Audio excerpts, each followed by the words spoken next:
नमस्कार, जय हिंद दोस्तों। तो कैसे हैं आप लोग? सब बढ़िया, ठीक ठाक। तो आज हम लोग पढ़ने जा रहे हैं पंचायती राज एवं नगर पालिका के बारे में पढ़ेंगे। बहुत ही महत्वपूर्ण टॉपिक है ये भारतीय राज्य व्यवस्था का। और ये बुक है एनसीईआरटी सार संग्रह, कॉस्मॉस पब्लिकेशन का वन लाइनर बुक है ये। जितना भी महत्वपूर्ण पॉइंट है क्लास 6 से 12 तक सारा पॉइंट को इसमें इंक्लूड किया गया है और सभी प्रतियोगी परीक्षा के लिए बहुत ही महत्वपूर्ण है।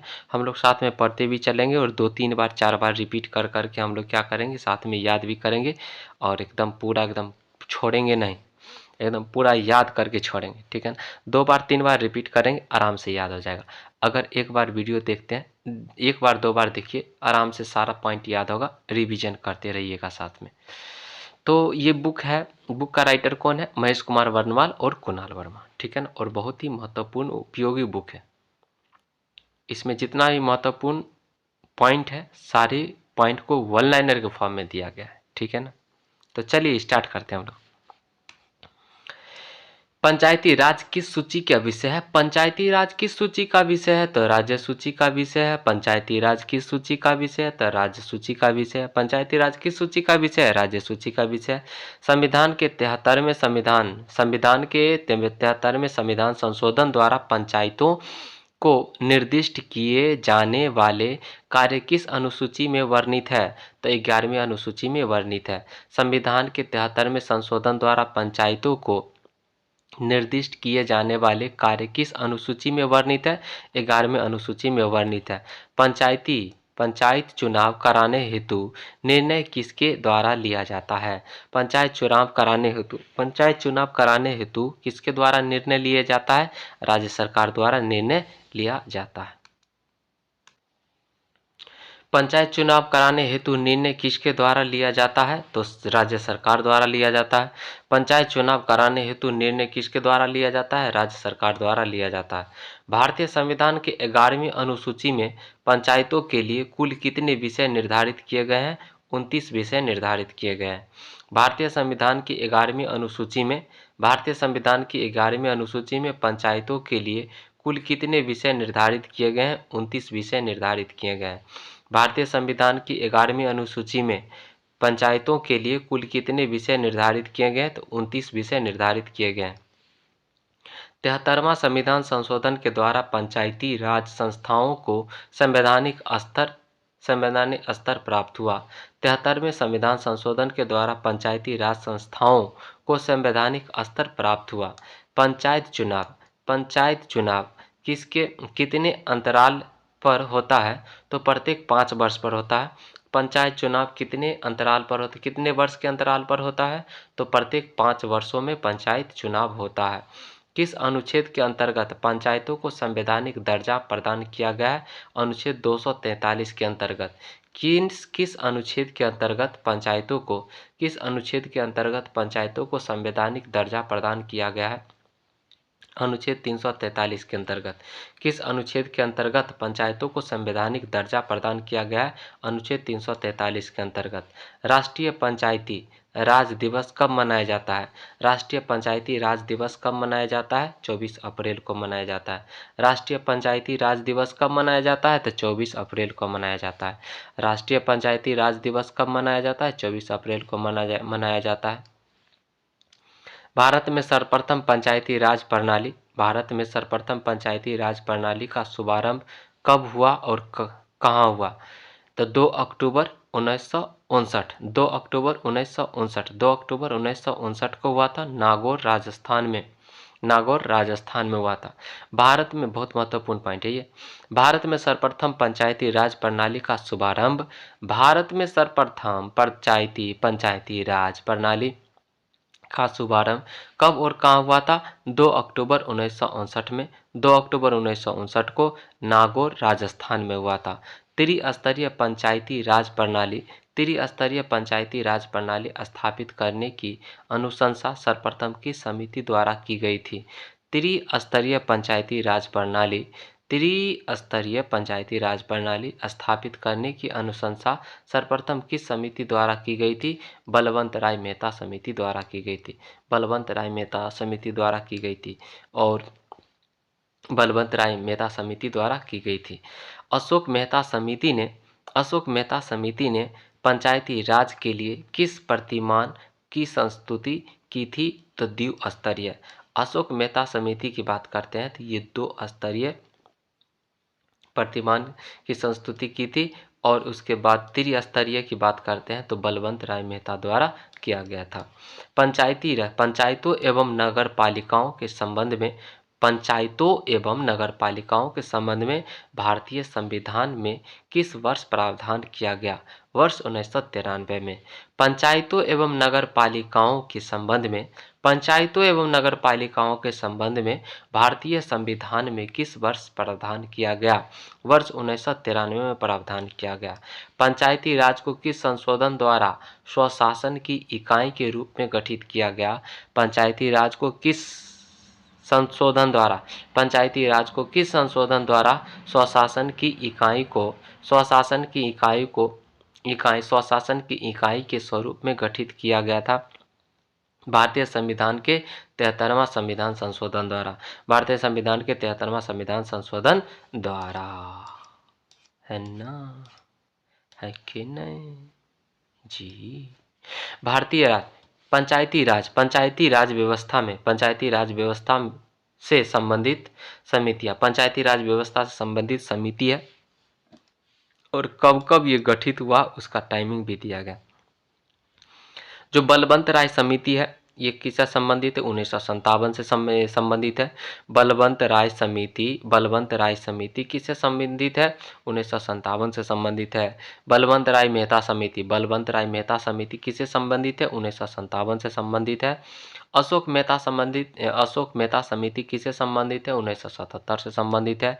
बलवंत राय मेहता समिति 1957 से संबंधित, अशोक मेहता समिति 1977 से संबंधित, GV के राव समिति 1985 से संबंधित, GV के राव समिति 1985 से संबंधित, LM सिंघवी समिति 1986 से संबंधित, LM सिंघवी समिति 1986 से संबंधित।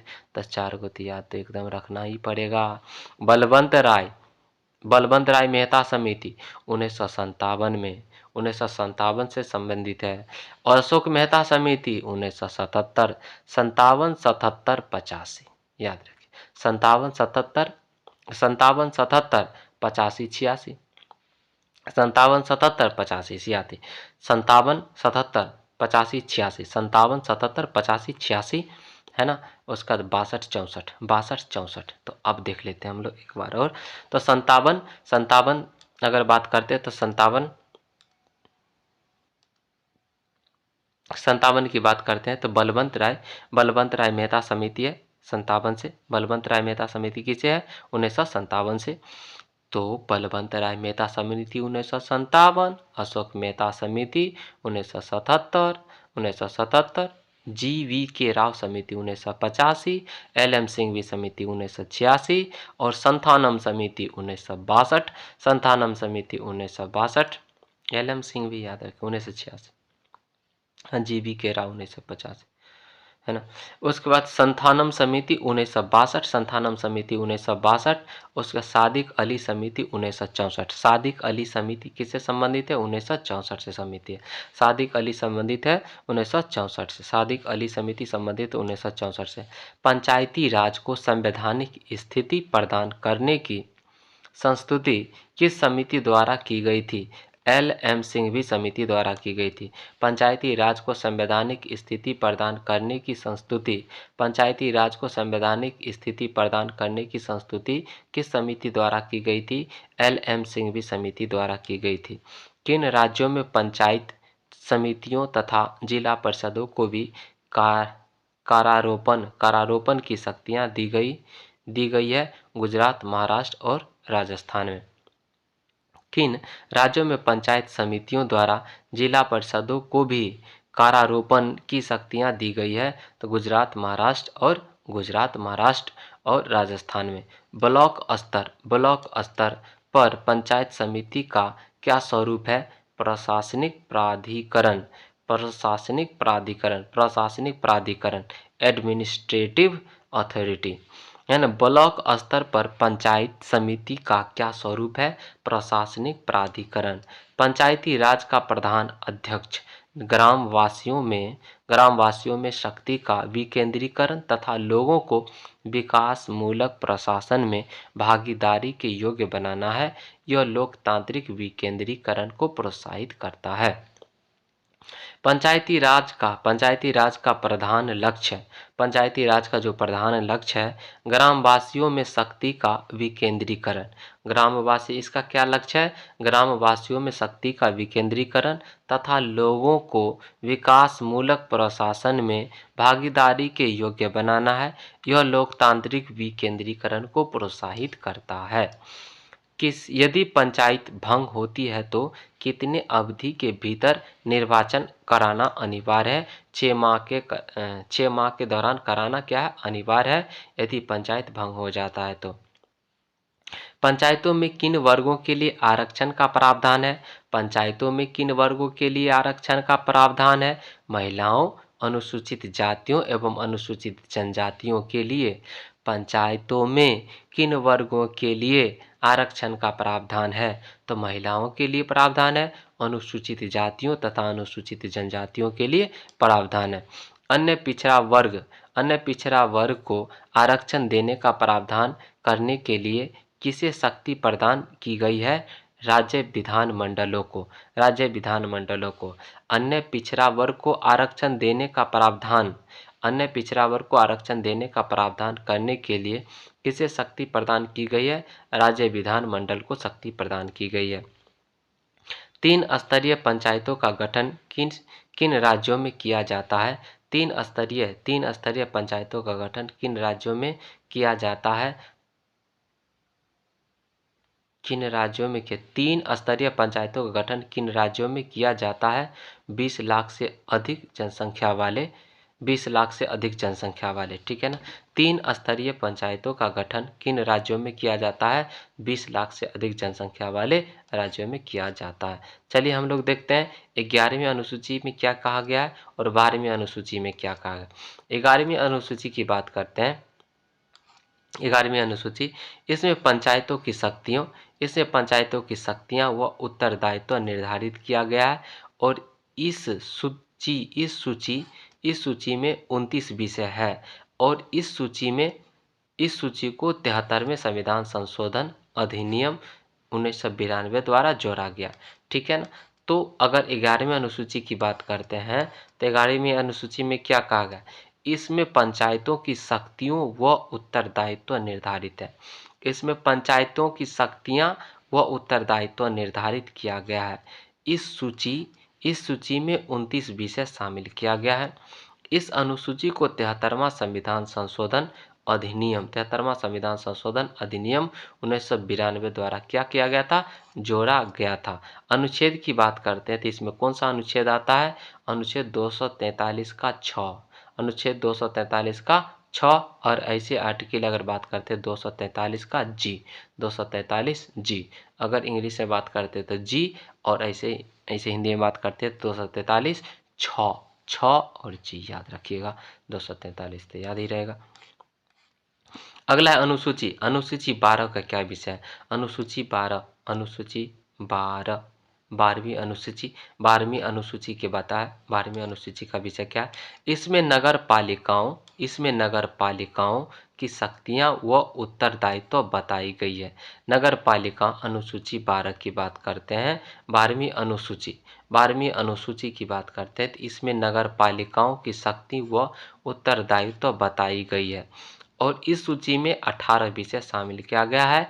इस अनुसूची को 74वें संविधान संशोधन अधिनियम 1992 द्वारा जोड़ा गया था, ठीक है ना। तो अनुसूची की बात करते हैं। 12वीं अनुसूची में क्या कहा गया? 12वीं अनुसूची का विषय है, इसमें नगर पालिकाओं की शक्तियां व उत्तरदायित्व बताई गई है। इस सूची में 18 विषय है। इस अनुसूची को 74वें संविधान संशोधन अधिनियम 1992 द्वारा क्या किया गया है? जोड़ा गया है। अगर इस सूची का अनुच्छेद की बात करते हैं 243 ब और ऐसे बात करते हैं तो 243 डब्ल्यू का बात इसमें किया गया है। तो अनुच्छेद अनुसूची अनुसूची 12वीं अनुसूची के अंतर्गत 18 विषय शामिल किया गया है और अनुसूची 11वीं के अंतर्गत 29 विषय को क्या किया गया है, शामिल किया गया है। 73वें संविधान संशोधन के अंतर्गत महिलाओं के लिए ग्राम पंचायतों में 33% स्थान आरक्षित किया गया है। आरक्षित किया गया है कितना महिलाओं के लिए? 33%। और कौन सा संविधान संशोधन के द्वारा? 73वां संविधान संशोधन के द्वारा महिलाओं के लिए ग्राम पंचायतों में 33% स्थान को क्या किया गया है, आरक्षित किया गया है। अगला चलिए हम लोग देखते हैं अगला विषय क्या दिया गया है। विभिन्न राज्यों में पंचायती राज संस्थाएं, है ना। अगला देखते हैं पंचायतों का स्तर, ये संस्थाएं दिया गया है, संस्थाएं दिया गया है। और इधर है आपका ग्राम पंचायत, और एक स्तरीय दिया गया है ये वाला, यह 2 स्तरीय, 3 स्तरीय, 4 स्तरीय, ठीक है ना। तो पंचायतों का स्तर दिया गया है। पंचायतों का स्तर 1 स्तरीय, 2 स्तरीय, 3 स्तरीय और 4 स्तरीय तक होता है पंचायतों का स्तर। संस्थाएं की बात करते हैं हम लोग, संस्थाएं की बात करते हैं तो स्तरीय तो हम लोग देख लिए। स्तरीय कौन कौन स्तरीय होता है? 1 स्तरीय, 2 स्तरीय, 3 स्तरीय, 4 स्तरीय होता है ना। संस्थाएं की बात करते हैं तो ग्राम पंचायत, ग्राम पंचायत 1 स्तरीय की बात करते हैं तो कौन कौन राज्य में है? 1 स्तरीय ग्राम पंचायत की बात करते हैं, ग्राम पंचायत 1 स्तरीय ग्राम पंचायत की बात करते हैं तो कौन कौन राज्य में है? केरल में है, जम्मू कश्मीर, त्रिपुरा, मणिपुर, सिक्किम, है ना। यहाँ पर 1 स्तरीय है ग्राम पंचायत, क्या है? 1 स्तरीय ग्राम पंचायत की संस्थाएं, ग्राम पंचायत 1 स्तरीय है। कहाँ कहाँ कौन कौन राज्य में? केरल, जम्मू कश्मीर, त्रिपुरा, मणिपुर और सिक्किम, ठीक है ना। द्विस्तरीय की बात करते हैं तो द्विस्तरीय ग्राम पंचायत समिति, इसका संस्था का नाम क्या है? संस्था का नाम हो गया, संस्थाएं हो गया। द्विस्तरीय के अंतर्गत आएगा आपका ग्राम पंचायत पंचायत समिति, ग्राम पंचायत पंचायत समिति, ग्राम पंचायत और पंचायत समिति। संस्था कौन होगा? ग्राम पंचायत और पंचायत समिति। और ये द्विस्तरीय किस राज्य में, किस राज्य में संस्था है द्विस्तरीय? तो असम, उड़ीसा, कर्नाटक, हरियाणा, असम, उड़ीसा, कर्नाटक, हरियाणा, यहाँ पर द्विस्तरीय है, यानी ग्राम पंचायत और पंचायत समिति संस्थाएं। अगर त्रिस्तरीय की बात करते हैं तो त्रिस्तरीय में कौन कौन आएगा? ग्राम पंचायत, पंचायत समिति और जिला परिषद, ग्राम पंचायत, पंचायत समिति और जिला परिषद। और इसमें कौन कौन राज्य आता है? त्रिस्तरीय वाला कौन कौन राज्य है ना। तो त्रिस्तरीय का संस्था अगर बात करते हैं, त्रिस्तर का संस्थाएं की बात करते हैं तो इसमें कौन कौन आएगा? ग्राम पंचायत, पंचायत समिति, जिला परिषद, ग्राम पंचायत, पंचायत समिति और जिला परिषद। और ये कौन कौन से राज्य में है? तो उत्तर प्रदेश, बिहार, महाराष्ट्र, आंध्र प्रदेश, हिमाचल प्रदेश, पंजाब, गुजरात, तमिलनाडु, राजस्थान, मध्य प्रदेश। यहाँ पर क्या चलता है? यहाँ पर त्रिस्तरीय चलता है। क्या? त्रिस्तरीय चलता है इसमें राज्यों की पंचायती संस्थाएं, ठीक है ना। तो उत्तर प्रदेश, बिहार, महाराष्ट्र, आंध्र प्रदेश, हिमाचल प्रदेश, पंजाब, गुजरात, तमिलनाडु और राजस्थान, मध्य प्रदेश, इसमें क्या चलता है? त्रिस्तरीय चलता है। अगला देखते हैं हम लोग 4 स्तरीय कहाँ पर चलता है। 4 स्तरीय में कौन कौन संस्थाएं आएगा? ग्राम पंचायत, अंचल पंचायत, आंचलिक परिषद और जिला परिषद, ठीक है ना। और ये आपका पश्चिम बंगाल में। तो 4 स्तरीय कहाँ पर दिखेगा आपको? पश्चिम बंगाल में दिखेगा, ठीक है ना। इसको 2-3 बार देखेंगे, याद हो जाएगा। गुजरात की त्रिस्तरीय पंचायत संस्था, गुजरात की त्रिस्तरीय पंचायत संस्थाएं ग्राम पंचायत, तालुका समिति, ग्राम पंचायत, तालुका समिति तथा जिला परिषद, जिला परिषद है, तालुका समिति तथा जिला परिषद है। मेघालय, मिजोरम तथा नागालैंड, मेघालय, मिजोरम तथा नागालैंड में पंचायतों का गठन नहीं किया गया है। इन राज्यों में 1 स्तरीय जनजातीय परिषद कार्यरत है। अगर बात करते हैं तो कहाँ पर पंचायती स्तरीय जो नियम है ना, पंचायतों का गठन नहीं किया गया है, तो कहाँ नहीं किया गया है? तो मेघालय, मिजोरम, नागालैंड, मेघालय, मिजोरम, नागालैंड, मेघालय, मिजोरम, नागालैंड में यहाँ पर क्या किया? पंचायतों का गठन नहीं किया गया है। यहाँ पर 1 स्तरीय जनजातीय परिषद है, 1 स्तरीय जनजातीय परिषद, 1 स्तरीय क्या है? जनजातीय परिषद है। अगला देख लेते हैं, उत्तर प्रदेश में पंचायती राज संस्थाओं में महिलाओं के लिए आरक्षित सीटों का कुल संख्या, कुल स्थानों की 1/3 है। कुल स्थानों की कितना तिहाई? 1/3। उत्तर प्रदेश में पंचायती राज संस्थाओं में महिलाओं के लिए आरक्षित सीटों की कुल संख्या कुल स्थानों की 1/3 है। 73वां संविधान संशोधन अधिनियम का क्या उद्देश्य है? 73वां संविधान संशोधन अधिनियम का क्या उद्देश्य है? देश में सशक्त एवं जीवंत पंचायती राज संस्थाओं की स्थापना करना। देश में सशक्त एवं जीवंत पंचायती राज संस्थाओं की स्थापना करना। भारत के किस राज्य पंचायती राज से संबंधित मामलों की सुनवाई के लिए पृथक अपीलीय न्यायाधिकरण का गठन किया गया है? केरल में। भारत के किस राज्य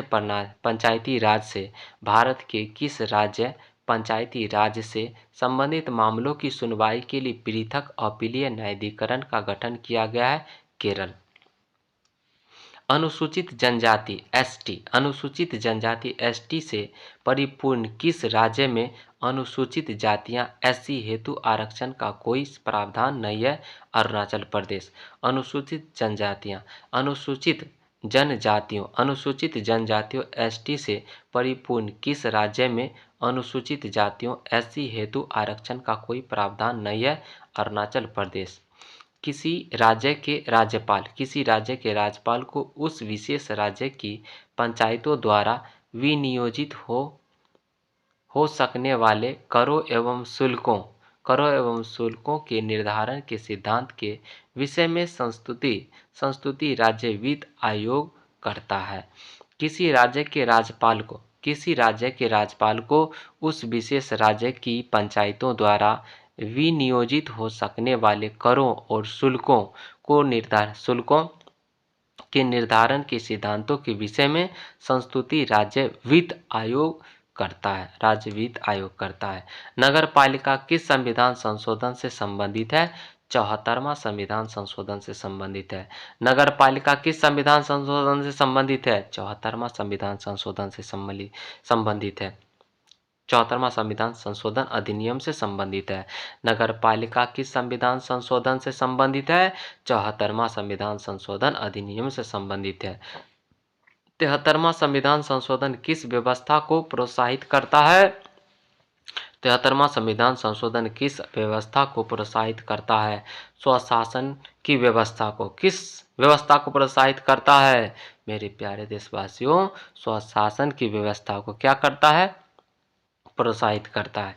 किस राज्य वित्त आयोग का गठन भारतीय संविधान के किस अनुच्छेद के अंतर्गत किया जाता है? अनुच्छेद 243 आई के अंतर्गत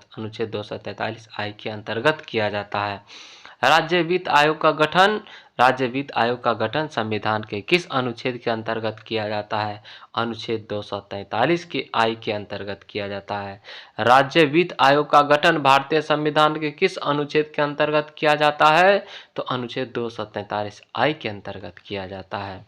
पंचायत समिति के सदस्य किस चुनाव पद्धति में चुने जाते हैं? तो जनता द्वारा प्रत्यक्ष रूप से चुने जाते हैं। पंचायत समिति के सदस्य किस चुनाव पद्धति से चुने जाते हैं? जनता द्वारा प्रत्यक्ष रूप से क्या किया जाता है? चुना जाता है।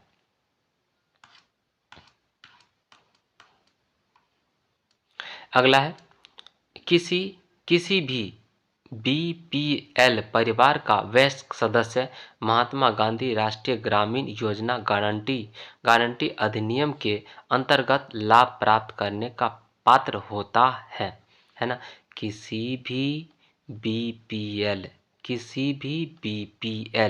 परिवार का वयस्क सदस्य महात्मा गांधी राष्ट्रीय ग्रामीण योजना गारंटी अधिनियम के अंतर्गत लाभ प्राप्त करने का पात्र होता है। महात्मा गांधी राष्ट्रीय ग्रामीण रोजगार गारंटी योजना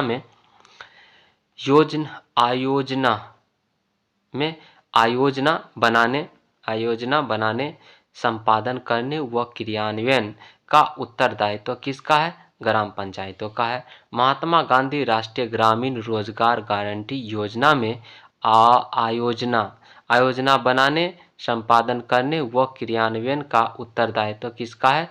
ग्राम पंचायतों का है। भारत के किस राज्य में पंचायतों में अल्पसंख्यकों के लिए आरक्षण प्राप्त है? आंध्र प्रदेश। भारत के किस राज्य में पंचायतों में अल्पसंख्यकों के लिए आरक्षण प्राप्त है? आंध्र प्रदेश। पंचायती राज से संबंधित समितियां के बारे में हम लोग देख लेते हैं। संवैधानिकरण के बाद वाला है। और समिति का नाम है अध्यक्ष और वर्ष का बात किया गया है। पंचायती राज संस्थाओं के अधिकारों तथा प्रकायों का हस्तांतरण के लिए गठित टास्क फोर्स कार्यदल, ये इसका अध्यक्ष कौन है? ललित माथुर। और वर्ष कब था? वर्ष 2001 की बात किया गया है। पंचायती राज संस्थाओं के अधिकारों तथा प्रकायों के हस्तांतरण के लिए गठित टास्क फोर्स कार्यदल का अध्यक्ष कौन था? ललित माथुर। 2001 में, ठीक है ना, वर्ष 2001 में। अगला है निम्नतम स्तर पर नियोजन के लिए गठित विशेषज्ञ समूह। निम्नतम स्तर पर नियोजन के लिए गठित विशेषज्ञ समूह का अध्यक्ष कौन थे? वी रामचंद्रन। वर्ष 2005 की बात किया गया। जिला स्तर नियोजन, निम्नतम जो स्तर था, इसका अध्यक्ष कौन थे? वी रामचंद्रन। और 2005 की बात करते हैं। जिला स्तर नियोजन की नियमावली तैयार करने का कार्यदल। जिला स्तर नियोजन नियमावली तैयार करने का कार्यदल श्रीमती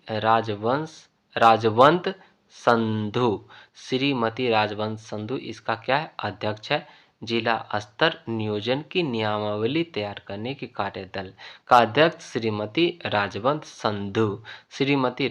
संधू। वर्ष की बात करते हैं तो 2008। डीआरडीए जिला ग्रामीण एजेंसी के पुनर्गठन के लिए गठित समिति। डीआरडीए जिला ग्रामीण एजेंसी के पुनर्गठन के लिए गठित समिति की बात करते हैं तो इसका अध्यक्ष कौन है? वी रामचंद्रन। वर्ष की बात करते हैं 2010 में, है ना, 2010 में इसका अध्यक्षता किया गया था वी रामचंद्रन द्वारा। आम वस्तुओं एवं सेवाओं की कुशल आपूर्ति के लिए पंचायतों के उत्तोलन की विशेषज्ञ समिति का अध्यक्ष कौन थे? मणिशंकर अय्यर। और वर्ष की बात करते हैं 2012। आम वस्तुओं एवं सेवाओं की कुशल आपूर्ति के लिए पंचायतों के उत्तोलन की विशेषज्ञ समिति के जो अध्यक्ष थे मणिशंकर अय्यर थे 2012 में। नगर पालिकाओं को 12वीं अनुसूची में वर्णित कुल 18 विषयों पर विधि बनाने की शक्ति प्रदान की गई है। नगर पालिकाओं को 12वीं अनुसूची में वर्णित कुल 18 विषयों पर विधि बनाने का क्या किया गया है? शक्ति प्रदान किया गया है। ठीक है, तो आज का एपिसोड हम लोग यहीं तक रखते हैं। अगला एपिसोड में हम लोग पढ़ेंगे संविधान संशोधन। ये संविधान संशोधन हमारा लास्ट टॉपिक होगा। भारतीय राज्य व्यवस्था का जो एनसीईआरटी सार संग्रह का जो बुक है, ये संविधान संशोधन, ये लास्ट टॉपिक होगा।